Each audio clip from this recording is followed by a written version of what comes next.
ആക്രമണം കടുപ്പിച്ച് ഇസ്രയേൽ ടെല്ലവീവിൽ നിന്ന് ജനങ്ങൾ ഒഴിയണമെന്ന് ഇറാനും മുന്നറിയിപ്പ് നൽകി. ആളുകളെ ഒഴിപ്പിക്കാൻ IDF ആവശ്യപ്പെട്ടു. ഡിസ്ട്രിക്ട് 3-ലെ സൈനിക കേന്ദ്രങ്ങളിലേക്ക് മിസൈൽ ആക്രമണം നടത്തുമെന്നും മുന്നറിയിപ്പ് നൽകിയിട്ടുണ്ട്. ടെഹ്റാനിൽ വ്യോമമാർഗത്തിന്റെ പൂർണ്ണ നിയന്ത്രണം നേടിയെന്നും ഇസ്രയേൽ അവകാശപ്പെട്ടു. ഇസ്രയേലിനെതിരെ ഇറാന്റെ ബാലിസ്റ്റിക് മിസൈൽ ആക്രമണം ടെല്ലവീവ്, ഹൈഫ എന്നീ പ്രദേശങ്ങൾ ലക്ഷ്യമിട്ടാണ് നടക്കുന്നത്. ഇറാനിലെ എംബസി അടച്ചുപൂട്ടുകയും പൗരന്മാരെ ഒഴിപ്പിക്കുകയും ചെയ്യുന്നതായി ഖാന പ്രഖ്യാപിച്ചു.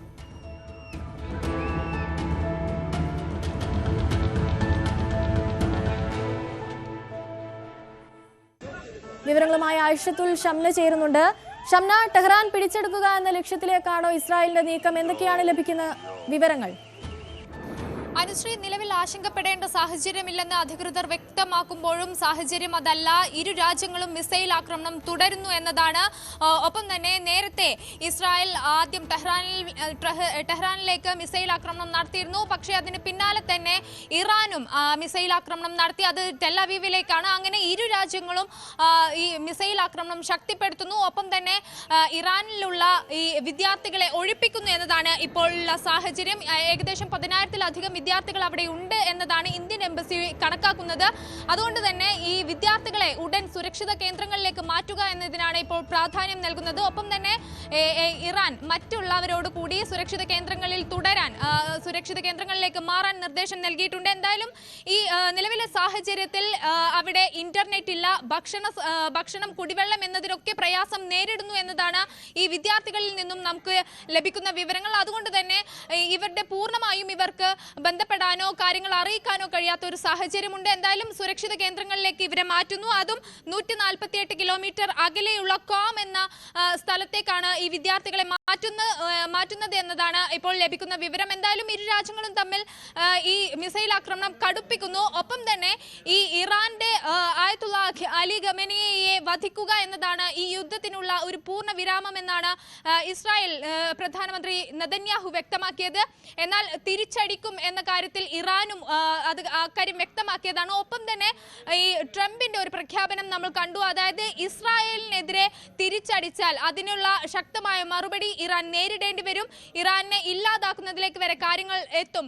കനത്ത മുന്നറിയിപ്പുമായി ട്രംപ് രംഗത്തെത്തിയിരുന്നു.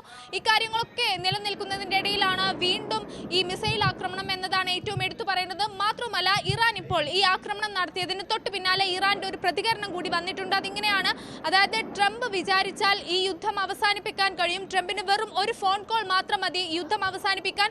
അതിനായി ട്രംപ് മുൻകൈ എടുക്കണം. ഒപ്പം തന്നെ ഈ നെതന്യാഹുവിന് ഒരു മൂക്ക് കയറിടാൻ ഈ US ശ്രമിക്കണമെന്നാണ് ഇപ്പോൾ ഇറാൻ വ്യക്തമാക്കുന്നത്. പക്ഷേ ഇറാന്റെ ഇത്രയും നേരത്തെ, അതായത് നമുക്കറിയാം ഇറാൻ നേരത്തെ വ്യക്തമാക്കിയിരുന്നത് ഈ യുദ്ധം അവസാനിപ്പിക്കൽ ഏത് വിധേനയും ഇസ്രായേൽ ഇതുവരെ കണ്ടതിൽ വെച്ച് ഏറ്റവും ശക്തമായ തിരിച്ചടിയാണ് നൽകുക എന്നൊക്കെയുള്ള വലിയ അവകാശവാദങ്ങൾ ഉണ്ടായിരുന്നു. എന്നാൽ അതേ തുടർന്ന് തന്നെയാണ് ടെല്ലവീവിൽ അല്പസമയം മുമ്പ് 15 മിസൈലുകൾ ഈ ഇറാൻ പതിച്ചതും. എന്നാൽ അതിന് തൊട്ട് പിന്നാലെ തന്നെ ഇപ്പോൾ ഈ ഒരു പ്രഖ്യാപനവുമായി, അതായത് തങ്ങൾ ചർച്ചയ്ക്ക് തയ്യാറാണ്, ട്രംപിന് വേണമെങ്കിൽ ഒരു ഫോൺ കോൾ കൊണ്ട് ഇത് അവസാനിപ്പിക്കാം, അതിന് മുൻകൈ എടുക്കണമെന്നാണ് അറിയിച്ചിരിക്കുന്നത്. ഒപ്പം തന്നെ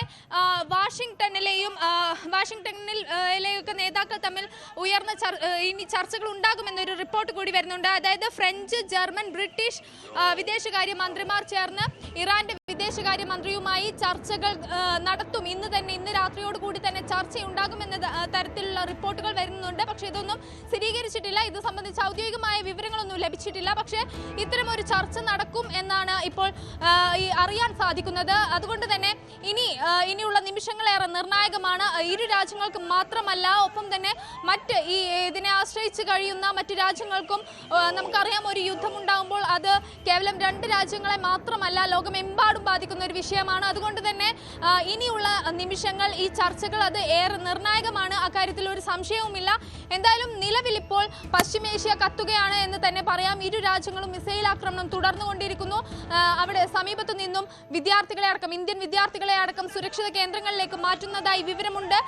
അത് തുടരുന്നു എന്നതാണ് സാഹചര്യം. ഒപ്പം തന്നെ ഈ അക്രമങ്ങൾ, അതായത് ട്രംപ് അടക്കം US അടക്കം ഇതിൽ ഇടപെടും എന്നതാണ് സാഹചര്യം. അത് ഇനി ഇറാൻ ഇനിയും തിരിച്ചടിക്കാനാണ് ഭാവമെങ്കിൽ അതിനുള്ള കനത്ത മറുപടി നൽകുക US ആയിരിക്കും, UN ആയിരിക്കും എന്ന കാര്യത്തിലൊക്കെ ട്രംപ് കൃത്യമായ ഒരു നിലപാടെടുത്തതായിരുന്നു. അതുകൊണ്ട് തന്നെ ഇനിയുള്ള നിമിഷങ്ങളേറെ നിർണായകമാണ്. ഒപ്പം തന്നെ നമ്മൾ നേരത്തെ കണ്ടതാണ് ഇറാന്റെ ഈ മാധ്യമ സ്ഥാപനത്തിലേക്ക്, അതായത് IRIB സ്ഥാപനത്തിന്റെ ആസ്ഥാനത്തിലേക്ക് ഇസ്രായേൽ ആക്രമണം നടത്തിയിരുന്നു. അവിടെയുള്ള തത്സമയ ദൃശ്യങ്ങളൊക്കെ നമ്മൾ കണ്ടതുമാണ്. അതുകൊണ്ട് തന്നെ ഈ ഇരു രാജ്യങ്ങളും എത്തരത്തിലാണ് ഈ ആക്രമണം തുടരുന്നത്, എത്രത്തോളം തീവ്രമായി സാഹചര്യങ്ങൾ രൂക്ഷമാകുന്നു എന്നതൊക്കെ നമ്മൾ കണ്ടതാണ്. അതുകൊണ്ട് തന്നെ ഇനിയുള്ള നിമിഷങ്ങൾ ഏറെ നിർണായകമാണ്. ഈ യുദ്ധം അവസാനിപ്പിക്കാൻ ട്രംപ് അടക്കം മുൻകൈ എടുക്കുമോ എന്ന കാര്യത്തിലൊക്കെ ഇനി നമുക്ക് അല്പസമയം കൊണ്ട് തന്നെ അതിൽ വ്യക്തത വരും. എന്തായാലും അല്പസമയത്തോടു കൂടി തന്നെ ഈ ഫ്രഞ്ച്, ജർമ്മൻ, ബ്രിട്ടീഷ് നേതാക്കളൊക്കെ ചർച്ച എന്നതാണ് റിപ്പോർട്ടുകൾ. അങ്ങനെ ഒരു ചർച്ചയിലൂടെ ഇരു രാജ്യങ്ങളും തമ്മിൽ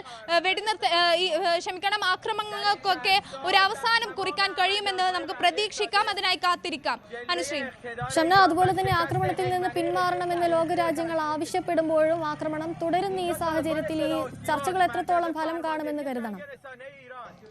തീർച്ചയായും അനുശ്രീ, ഇപ്പോൾ ഇറാൻ തന്നെ ഇക്കാര്യത്തിൽ ഒരു മുൻകൈ എടുക്കുന്നു എന്നതാണ് അല്പമെങ്കിലും ഒരു ആശ്വാസം എന്ന് പറയാം. കാരണം നേരത്തെ തന്നെ പ്രധാനമന്ത്രി നരേന്ദ്രമോദി അടക്കം പറഞ്ഞതാണ് ഈ സമയത്ത് യുദ്ധമല്ല വേണ്ടത്, യുദ്ധത്തിന്റെ സമയമല്ല ഇത്, ഇരു രാജ്യങ്ങളും യുദ്ധത്തിൽ നിന്നും പിന്മാറണം എന്ന കാര്യങ്ങളുമൊക്കെ ലോക നേതാക്കളൊക്കെ ഇരു രാജ്യങ്ങളോടും പറഞ്ഞിരുന്നു. പക്ഷേ അതൊന്നും മുഖവിലക്കെടുക്കാതെ തന്നെയാണ് ഇരു രാജ്യങ്ങളും മിസൈൽ ആക്രമണം തുടർന്നത്. ഇരു രാജ്യങ്ങളും, അതായത് ഇന്ന് അല്പസമയം മുതൽ ഇന്നലെയൊക്കെ അർദ്ധരാത്രിയായിരുന്നു മിസൈൽ ആക്രമണമെങ്കിൽ ഇന്ന് അങ്ങനെയല്ല, അല്പം കൂടി നേരത്തെ മിസൈൽ ആക്രമണം തുടങ്ങുന്നു. നേരത്തെ ഇസ്രായേൽ ആദ്യം ടെഹ്റാനിലേക്ക് മിസൈലുകൾ അയക്കുന്നു, അതിനുശേഷം ഇറാൻ തിരിച്ച് ടെലവീവിലേക്ക് മിസൈലുകൾ അയക്കുന്നു. ഇങ്ങനെയുള്ള ഈ അറ്റാക്ക് നടന്നുകൊണ്ടിരിക്കുന്നതിന് തൊട്ട് പിന്നാലെയാണ് ഇറാൻ ഇത്തരത്തിലൊരു പ്രസ്താവനയുമായി രംഗത്തെത്തിയത്. അതായത് ഈ യുദ്ധം അവസാനിപ്പിക്കാൻ ഒരൊറ്റ ഫോൺ കോൾ മതി, ട്രംപിന്റെ ഒരൊറ്റ ഫോൺ കോൾ മതി, അതിനായി ഇടപെടണം എന്നാണ് ഇറാൻ വ്യക്തമാക്കിയിരിക്കുന്നത്. തങ്ങൾക്കിത് ഈ ചോരക്കളി തുടർന്നു കൊണ്ടുപോകാൻ തങ്ങൾക്ക് ഒരു ആഗ്രഹവുമില്ല. ഇതിനായി ട്രംപ് ഇടപെടണം. ഒപ്പം തന്നെ നെതന്യാഹുവിനൊരു മൂക്ക് കയറിടാൻ ട്രംപ് തയ്യാറാകണമെന്നാണ് ഇറാൻ അറിയിച്ചിരിക്കുന്നത്. അതായത് ഒരു രാജ്യത്തിന്റെ ഭാഗത്ത് നിന്നെങ്കിലും അല്പമെങ്കിലും ഒരു നയം ഉണ്ടാകുന്നു എന്നതാണ് സാഹചര്യം. അതുകൊണ്ട് തന്നെ അല്പം ആശ്വാസകരമാണ്. ചർച്ചകൾ മുന്നോട്ട് പോകും തോറും നമുക്ക് ഈ ഒരു സമാധാനം പുലരുമെന്നൊരു കാര്യം പങ്കുവയ്ക്കാം. ഒപ്പം തന്നെ നേരത്തെ ട്രംപ് വ്യക്തമാക്കിയതാണ്, അതായത് ഇസ്രായേലിനെ ആക്രമിച്ചാൽ തിരിച്ചടിക്കും, അതിന് US എല്ലാ പിന്തുണയും നൽകുമെന്നാണ് ട്രംപ് വ്യക്തമാക്കിയത്. അങ്ങനെയെങ്കിൽ ഇറാൻ ഒരു താൽക്കാലികമായെങ്കിലും ഈ മിസൈൽ ആക്രമണമൊക്കെ അവസാനിപ്പിക്കാൻ സന്നദ്ധത അറിയിച്ചാൽ തിരിച്ചും ഇസ്രായേലിന്റെ ഭാഗത്ത് നിന്നും അത്തരമൊരു കാര്യം ഉണ്ടാകും, ട്രംപ് അടക്കം ഇടപെട്ട് അത്തരമൊരു നീക്കം ഉണ്ടാകുമോ എന്ന കാര്യത്തിലൊക്കെ ഇനി വ്യക്തത വരേണ്ടതുണ്ട്. എന്തായാലും ഈ ചർച്ചകൾ അല്പസമയത്തിനുള്ളിൽ തന്നെ തുടങ്ങുമെന്നതാണ് റിപ്പോർട്ടുകൾ. ഔദ്യോഗികമായ സ്ഥിരീകരണം വന്നിട്ടില്ല എങ്കിൽ പോലും ചർച്ചകൾ ഉണ്ടാകുമെന്നതാണ് റിപ്പോർട്ടുകൾ വരുന്നത്. അങ്ങനെയെങ്കിൽ ഈ യുദ്ധത്തിന്, അതായത് ആക്രമണങ്ങൾക്ക് ഒരു താൽക്കാലിക വിരാമമാകുമെന്ന് പ്രതീക്ഷിക്കാം. ഒപ്പം തന്നെ നാളെ G7 ഉച്ചകോടി കാനഡയിൽ തുടങ്ങാൻ പോവുകയാണ്. ലോക നേതാക്കളൊക്കെ കൂടുന്ന ഒരു സമയം കൂടിയാണ്. ഇതിന്റെ അടിസ്ഥാനത്തിൽ നാളെ G7 ഉച്ചകോടിയിലടക്കം ഇക്കാര്യങ്ങൾ പ്രധാന വിഷയമാകുമെന്നാണ്, ചർച്ച ചെയ്യപ്പെടുമെന്നാണ് കരുതുന്നത്. അങ്ങനെയെങ്കിൽ ലോക നേതാക്കളുടെ ഒക്കെ ഒരു നിർദ്ദേശപ്രകാരം അല്ലെങ്കിൽ ഒരു അഭ്യർത്ഥന പ്രകാരം ഇരു രാജ്യങ്ങളും അത്തരത്തിലുള്ള ഒരു സമവായത്തിലേക്ക് എത്തും എന്ന് നമുക്ക് പ്രതീക്ഷിക്കാം. പക്ഷെ ഇപ്പോഴും ആശങ്ക നിലനിൽക്കുക തന്നെയാണ്. കാരണം നമുക്കറിയാം, ഇത് വെറും ഇരു രാജ്യങ്ങളിലെ സൈനികത്തെ മാത്രമല്ല, സാധാരണക്കാരായ ലക്ഷക്കണക്കിന് ആളുകളെയാണ് ബാധിക്കുന്നത്. ഒപ്പം തന്നെ മറ്റു പല രാജ്യങ്ങളിലേക്കും ലോകമെമ്പാടും ഈ യുദ്ധത്തിന്റെ പ്രത്യാഘാതങ്ങൾ വ്യാപിക്കുന്ന ഒരു സാഹചര്യമുണ്ട്. അതുകൊണ്ട് തന്നെ ഏറെ ആശങ്കപ്പെടേണ്ട ഒരു കാര്യമാണ്. ഒപ്പം തന്നെ ഈ വിമാനങ്ങളൊക്കെ ഇനി റദ്ദാക്കുമോ എന്ന കാര്യത്തിലടക്കം ഒരു ആശങ്കയുണ്ട്. അതായത് ഇന്ന് രാവിലെ ബഹ്റൈനിലടക്കം മിസൈലുകൾ കണ്ടെത്തിയ ഒരു സാഹചര്യം ഉണ്ടായിരുന്നു. അതുകൊണ്ട് തന്നെ ഇനി ഗൾഫ് മേഖലയിലേക്ക് അടക്കമുള്ള ഈ വിമാനങ്ങൾ റദ്ദാക്കുമോ എന്നൊരു ആശങ്കയൊക്കെ നിലനിൽക്കുന്നുണ്ട്. ഒപ്പം തന്നെ ഓഹരി വിപണിയുടെ കാര്യമൊക്കെ നമ്മൾ ഇന്നലെ കണ്ടതാണ്, വലിയ തോതിൽ ഇടിഞ്ഞു. പിന്നീട് അത് ഒരു സ്ഥിരത കൈവരിച്ചെങ്കിൽ പോലും അത്തരം കാര്യങ്ങളിലൊക്കെ ആശങ്ക നിലനിൽക്കുന്നുണ്ട്. അതായത് ലോക സമ്പദ് വ്യവസ്ഥയെ തന്നെ, ലോക സമാധാനത്തെ തന്നെ, അതിനെ തന്നെ തകർക്കാൻ കഴിയുന്ന ഒരു യുദ്ധമാണ് ഉണ്ടാവുന്നത്. അതുകൊണ്ട് തന്നെ അത് അവസാനിപ്പിക്കാൻ കഴിയുന്നതും ലോകരാജ്യങ്ങളെല്ലാം ഒറ്റക്കെട്ടായി തന്നെ നിൽക്കും. അക്കാര്യത്തിൽ ഒരു സംശയവുമില്ല. എന്തായാലും ചർച്ച അത് അല്പസമയത്തിനകം തന്നെ തുടങ്ങുമെന്ന കാര്യം നമുക്ക് പ്രതീക്ഷിക്കാം. അനുശ്രീ. ടെഹ്റാനിൽ ആക്രമണം കടുപ്പിച്ചിരിക്കുകയാണ് ഇസ്രയേൽ. ടെല്ലവീവിൽ നിന്ന് ജനങ്ങൾ ഒഴിയണമെന്ന് ഇറാനും മുന്നറിയിപ്പ് നൽകിയിരിക്കുകയാണ്. ആളുകളെ ഒഴിപ്പിക്കാൻ IDF ആവശ്യപ്പെട്ടിരിക്കുകയാണ്. ഡിസ്ട്രിക്ട് 3-ലെ സൈനിക കേന്ദ്രങ്ങളിലേക്ക് മിസൈൽ ആക്രമണം നടത്തുമെന്നും മുന്നറിയിപ്പ് നൽകിയിട്ടുണ്ട്. ടെഹ്റാനിൽ വ്യോമമാർഗത്തിന്റെ പൂർണ്ണ നിയന്ത്രണം നേടിയെടുത്തെന്നും ഇസ്രയേൽ അവകാശപ്പെടുന്നുണ്ട്. ഷംന, വ്യോമമാർഗത്തിന്റെ അടക്കം നിയന്ത്രണങ്ങൾ നേടിയെടുത്തെന്ന് ഇസ്രയേൽ അവകാശപ്പെടുന്നുണ്ട്. നേരത്തെ പറഞ്ഞതുപോലെ തന്നെ ടെഹ്റാൻ പിടിച്ചെടുക്കുക എന്ന ലക്ഷ്യത്തിലേക്ക് കടക്കുക എന്നതിലേക്ക് തന്നെയാണ് ഇസ്രയേലിന്റെ നീക്കം. തീർച്ചയായും അനുശ്രീ, നമുക്കറിയാം നേരത്തെ തന്നെ ഇരു രാജ്യങ്ങളും പല അവകാശവാദങ്ങളും ഉന്നയിച്ചിരുന്നു. അതായത് പൂർണ്ണമായും തങ്ങളുടെ അധീനതയിലാണ്, തങ്ങൾക്കാണ് എല്ലാ നേട്ടവും ഉണ്ടായതെന്ന് ഇസ്രായേൽ അവകാശപ്പെടുന്നു. ഒപ്പം തന്നെ ഇസ്രായേലിനെ തകർക്കുന്നു, തങ്ങൾ ഇസ്രായേലിന്റെ സൈന്യത്തെ കൊലപ്പെടുത്തുന്നു എന്ന തരത്തിലുള്ള ഇറാന്റെ അവകാശവാദം. അങ്ങനെ ഇരു രാജ്യങ്ങളുടെയും അവകാശവാദങ്ങളൊക്കെ നമ്മൾ കഴിഞ്ഞ ദിവസങ്ങളിലൊക്കെ കണ്ടതാണ്. അത്തരത്തിൽ തന്നെ ഇപ്പോഴും അത് തന്നെയാണ് സംഭവിക്കുന്നത്. അതായത് ടെഹ്റാൻ തങ്ങൾ കൈവശപ്പെടുത്തി, അതിനായാണ് തങ്ങളുടെ നീക്കം. ഈ യുദ്ധം അവസാനിപ്പിക്കണമെങ്കിൽ അത് ആയത്തുള്ള അലി ഖമനേയുടെ വധം മാത്രമായിരിക്കും അതിന് ഒരു പരിഹാരം എന്ന തരത്തിലൊക്കെയാണ് ഇറാന്റെ പ്രതികരണം ഉള്ളത്. ഒപ്പം തന്നെ ഇറാനും അതേ ഭാഷയിൽ തന്നെയാണ് മറുപടി നൽകുന്നത്. അതായത് ഇസ്രായേൽ ഇത്രയും കാലം കണ്ടതിൽ വെച്ച് ഏറ്റവും വലിയ ദുരന്തമാണ് ഇസ്രായേലിന് സംഭവിക്കാൻ പോകുന്നത്. ഏറ്റവും വലിയ ആക്രമണത്തിനാണ് ഇസ്രായേൽ സാക്ഷ്യം വഹിക്കാൻ പോകുന്നത്. തങ്ങൾ ഇസ്രായേലിനെ അധീനതയിലാക്കുമെന്നാണ് ഇറാന്റെ പ്രതികരണം. അങ്ങനെ ഇരു രാജ്യങ്ങളും അവകാശവാദങ്ങളുമായി മുന്നോട്ട് പോകുന്നു എന്നതാണ് സാഹചര്യം. പക്ഷെ അപ്പോഴും ആശങ്കപ്പെടേണ്ട ഒരു കാര്യം, അവിടെ സാധാരണക്കാരായ ലക്ഷക്കണക്കിന്, അതായത് ടെല്ലവീവിലാണെങ്കിലും ടെഹ്റാനിലാണെങ്കിലും ലക്ഷക്കണക്കിന് ആളുകൾ, സാധാരണക്കാരായ മനുഷ്യരുള്ള സ്ഥലമാണ്.